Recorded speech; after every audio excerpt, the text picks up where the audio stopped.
ఈ కుల వివక్షల నేపథ్యంలో ఈ మందకృష్ణ మాదిగ గారికి సంబంధించి కొన్ని వ్యాఖ్యలు చేయడం జరిగింది బ్రాహ్మణులకు సంబంధించి. అయితే ఇదే అంశంపైన ఈరోజు బ్రాహ్మణులందరూ కూడా ప్రెస్ మీట్ పెట్టడం జరిగింది. ఇదే అంశం మీద మందకృష్ణ మాదిగ గారి మీద కేసు ఫైల్ చేస్తామనేటటువంటి వార్తలు కూడా వస్తున్నాయి. అసలు ఈ నోట్ ఏంటి పూర్తిగా అడిగి తెలుసుకుందాం. హలో సార్, నమస్తే సార్, చెప్పండి ఏంటి? మురళీ శర్మ.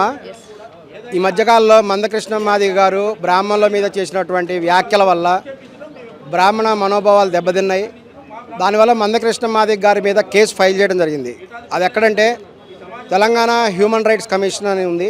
తెలంగాణ హ్యూమన్ రైట్స్ కమిషన్లో మందకృష్ణ మాదిగ గారికి వ్యతిరేకంగా కూడా మేము కేసు ఫైల్ చేసాం ఆల్రెడీ. అది ప్రాసెసింగ్లో ఉంది. సో ఇక్కడ మేము చెప్పదలుచుకుంది ఒకటే, జరిగినటువంటి ఇష్యూ ఏంటి అనేది కూడా మందకృష్ణ మాదిగ గారు ఒకసారి మళ్ళీ గమనించుకోవాలి. కొంతమంది దళితులు కూడా హిందూ మతంలో నుంచి క్రైస్తవ మతంలోకి మారారు. ఆ సందర్భంలో జరిగినటువంటి గొడవది. సో మందకృష్ణ మాదిగ గారు ఇప్పుడు తను తీసుకొని కేవలం దళితుల మధ్య మాత్రమే గొడవ ఉంది. ఎవరంటే దళిత హిందువులు, దళిత క్రైస్తవుల మధ్య ఇప్పుడు గొడవ జరుగుతుంది. దళిత హిందువులు ఏమంటారంటే తాము మాత్రం ఎస్సీ వాళ్ళము, బీసీలో కన్వర్ట్ అయినటువంటి దళితులు బీసీసీ అంటారు రాజ్యాంగ ప్రకారం. సో బీసీసీ వాళ్ళు ఎస్సీ కింద రారు కదా. సో వాళ్ళకి రిజర్వేషన్ వచ్చే అవకాశం లేదు రాజ్యాంగ ప్రకారం. అది రాజ్యాంగంలో ఇప్పుడు ఉంది, అమల్లో ఉంది. సో కృష్ణ మాదిగ గారు ఇప్పుడు ఏం పోరాటం చేస్తున్నారంటే ఎవరైతే దళితులు క్రిస్టియన్లుగా మారుతారో వాళ్ళకు కూడా ఎస్సీ రిజర్వేషన్ ఉండాలి అనేది ఆయన చేసే పోరాటం ఇప్పుడు. ఇక్కడ ఒక ప్రశ్న ఏంటంటే మందకృష్ణ మాదిగ గారు ఏదైతే ఇప్పటి వరకు ఏ విధంగా అయితే దళిత క్రైస్తవులకి అన్ని హోదాలు లభించాయి అదే విధంగా కావాలని చెప్పేసి చేస్తూ ఉన్నారు. అయితే ఇక్కడ ఒకటే ప్రశ్న, మాకు వివక్షత పోవడం లేదు. సో మాకు వివక్షత పోవడం లేదు కాబట్టి మేము దేవుడి మార్గంలో వేరే మార్గం ఎంచుకున్నాం. అంతేగాని మా అంటరానితనం పోయిందా, మమ్మల్ని ట్రీట్ చేసే విధానం పోయిందా అని చెప్పేసి ఆయన క్వశ్చన్ చేస్తూ ఉన్నారు. దానికి ఏం చెప్తారు అంటే ఇదే విభాగంలో ఒక్క బ్రాహ్మణులే రారు, ఒక వైశ్యసే రారు, అంటే అన్ని ఎవరైతే హిందూ ధర్మానికి సంబంధించి ఉంటారో ప్రతి ఒక్కరికి కూడా వస్తుంది. మరి ఎందుకని బ్రాహ్మణులే ఇంత పెద్ద ఎత్తున రియాక్ట్ అవ్వాల్సి వస్తుంది దీనికి? ఆయన డైరెక్ట్గా బ్రాహ్మణులను విమర్శిస్తున్నాడు కదా, ఆయన అన్ని కులాల వాళ్ళని విమర్శించట్లేదు. వాస్తవానికి ఏంటంటే వివక్షత అనేటువంటిది గురైంది కేవలం బ్రాహ్మణ్ వల్ల మాత్రమే కాదు.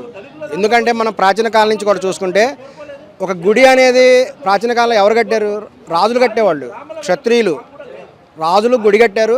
అందులో బ్రాహ్మణుల పాత్ర ఏంటంటే కేవలం పూజారి మాత్రమే. ఒక పూజారిగా ఉండేటువంటి వ్యక్తి తను ఏం చేస్తారంటే వేదాధ్యయనం చేసినటువంటి ఒక బ్రాహ్మణుడు కూడా పూజారిగా ఉండి తనకు ఒక నెల జీతం కూడా తీసుకుంటూ ఒక ఉద్యోగి అతను తర్వాత ఎవరైనా ఇచ్చిన దక్షిణాలు కూడా స్వీకరిస్తూ అతను కేవలం ఒక బాధ్యత వహిస్తాడు అంతే. అటువంటిప్పుడు గుడిలో కనుక దళితులను రానియకపోతే అప్పుడు దళితులు ఏం చేయాలి? గుడి ఓనర్ ఎవరు? రాజు కదా, అతనితో పోరాటం చేయాలి. వెళ్ళి గుడి కట్టినటువంటి వ్యక్తి ఎవరైతే ఉంటారో ఆయన దగ్గరికి వెళ్ళి అయ్యా మమ్మల్ని గుడిలోకి ఎందుకు రానివ్వరు అని వాళ్ళు పోరాటం చేయాలి. మధ్యలో బ్రాహ్మణుల తప్పే ఉంది ఇందులో. అయితే ఇప్పుడు మీరు ఈ వివక్షతల మీద పోరాడాలి కానీ బ్రాహ్మణులని మెన్షన్ చేయొద్దని చెప్పేసి అంటా ఉన్నారు. అవును, ఖచ్చితంగా బ్రాహ్మణుల పేరు ఎందుకు మెన్షన్ చేస్తారు? బ్రాహ్మణుల కారణం కానే కాదు. కేవలం బ్రాహ్మణుల మీద వివక్షత ఎలా చూపిస్తారు? ఈ రోజుల్లో ఆయన చెప్పిన వివక్షత నిజమే అయితే మరి 100% దళితులు ఎందుకు క్రైస్తవ మతంలో మారలేదు? ఇప్పటికీ కూడా అధిక శాతం దళితులు హిందూ మతంలోనే ఉన్నారు. బలమైన దళిత హిందువులు ఈ రోజు కూడా ఉన్నారు. మరి తెలంగాణలో చూస్తే అనేక పోచమ్మ దేవాలయాలు ఇవన్నీ నిర్వహించే దళితులే. మీరు అంతెందుకు సమ్మక్క సారక్కలో పూజారులు ఎవరు? సమ్మక్క సారక్క జాతరలో పూజారులు గిరిజనులు, బ్రాహ్మణ్స్ కాదు, అక్కడ గిరిజనులు ఉంటారు. ఈ రోజున కూడా సమ్మక్క సారక్కలో గిరిజనులే ఉన్నారు. ఆ విషయం గమనించాలి. అదేవిధంగా బ్రాహ్మణులతో పాటు కొన్ని దేవాలయాలు ఉంటాయి, అక్కడ బలులు ఇవ్వాల్సి వస్తుంది. అయితే మీరేమంటారు, వివక్షత లేదు ఎస్సీ ఎస్టీ వర్గాల మీద అని చెప్పేసి అంటా ఉన్నారా? వివక్షత ఉన్నదా లేదా అంటే రాజ్యాంగ ప్రకారం ఈరోజు వివక్షత ఎక్కడ లేదు. ఎందుకంటే తిరుమల తిరుపతి దేవస్థానానికి ఎవడైనా వెళ్ళొచ్చు, వెంకటేశ్వర గుడికి ఎవడైనా వెళ్ళొచ్చు, చాలా గుళ్ళకి ఎవరైనా వెళ్ళొచ్చు. కాబట్టి వివక్షత అనేది చట్ట ప్రకారం అయితే లేదు కదా, చట్ట ప్రకారం ఎక్కడ వివక్షత లేదు. కానీ ఏంటంటే వీళ్ళు ఏంటంటే కొంతమంది వాళ్ళ ఇష్టపూర్వకంగా కూడా బీసీలో కన్వర్ట్ అయ్యారు. ఇందులో బ్రాహ్మణుల తప్ప ఎటువంటిది లేదు. ఈవెన్ తిరుమల తిరుపతి దేవస్థానంలో ఇతర మతాలను కూడా రాణిస్తున్నారు. ముస్లింలు, క్రిస్టియన్స్ కూడా తిరుమల తిరుపతి దేవస్థానానికి రావచ్చు. వాళ్ళకు డిక్లరేషన్ ఇచ్చేసి మాకు దేవుడిని గౌరవిస్తాను డిక్లరేషన్ ఇచ్చేసి వాళ్ళు వెంకటేశ్వర స్వామి దర్శనం చేసుకోవచ్చు. అంత ఓపెన్గా ఉంది కదా.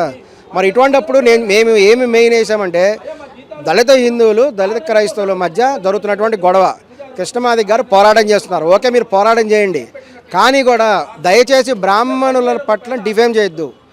బ్రాహ్మణులు బూచిక ఎందుకు చూపిస్తున్నారు? బ్రాహ్మణుల గురించి తప్పుగా ఎటువంటిది మాట్లాడద్దు. ఆయన ఏం చెప్తున్నారు? శ్రీకృష్ణుడు ఒక బ్రాహ్మణుడు అయినటువంటి కుచేయుడు తన ఇంటికి వస్తే అతని కాళ్ళు కడిగి నీళ్లు చల్లుకుంటాడు. అది వాస్తవము. అది బ్రాహ్మణ సంప్రదాయంలో హిందూ సాంప్రదాయంలో ఉంది, ఈ రోజు కూడా ఉందని చెప్తున్నా, బల్ల గుద్ది చెప్తున్నా కృష్ణమాది గారికి. ఈ రోజు కూడా ఉంది, అది బరాబర్ ఉంది. ఈ రోజున కూడా వేద బ్రాహ్మణులు వచ్చినప్పుడు వాళ్ళ కాళ్ళు కడిగి ఆ నీళ్లు చల్లుకుంటారు. మీకు అందరం కూడా అవసరం లేదు. మీకు అర్థమయ్యే భాషలో చెప్పాలంటే అయ్యప్ప స్వాములు ఉన్నారు.